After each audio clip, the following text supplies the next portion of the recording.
पातळ पिया पतडेंगावा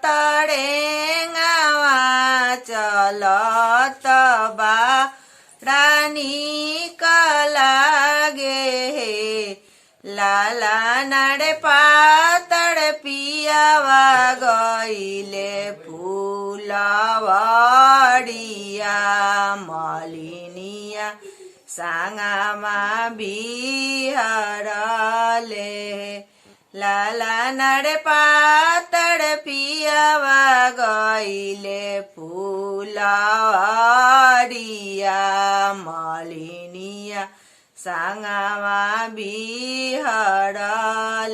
केकड़ा से चिठियारे लिखब त केकड़ा से रे पे ठाए बहे लाला नरे केकड़ा से भैया केड़े बोलाए बपिया के पीटाए बहे देवड़ा से चिट्ठी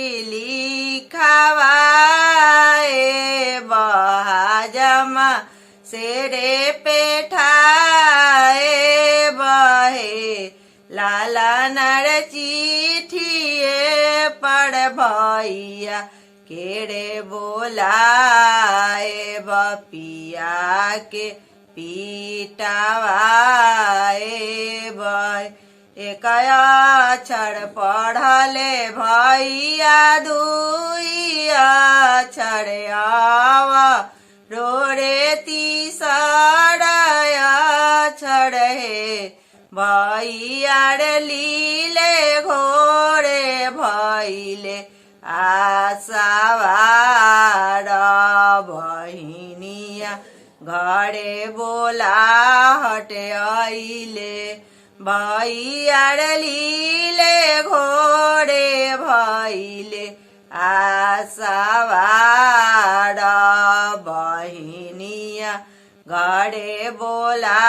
हटे आइले घोड़वा जे बनले भैया आम गाछी काट लेड़े बाछ बाँस के छेमकी हे भैया धीरे चाबुक मड़िया बहनोइयालप सुकावाड़ बाड़े एक चाबुक मड़ले भैया दुई चाबुक आव रोड़े तीसरे चाबुक हे भैया धीरे चाबुक मड़िया बहनोइयालप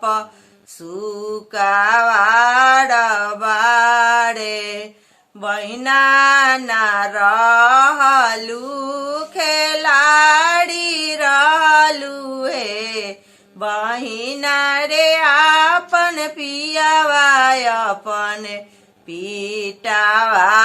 पीटावेलू पाछे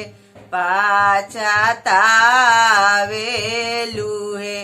बहिना रे आपन पियावा अपन पीटावेलू पाछे पाछातावेलू हे।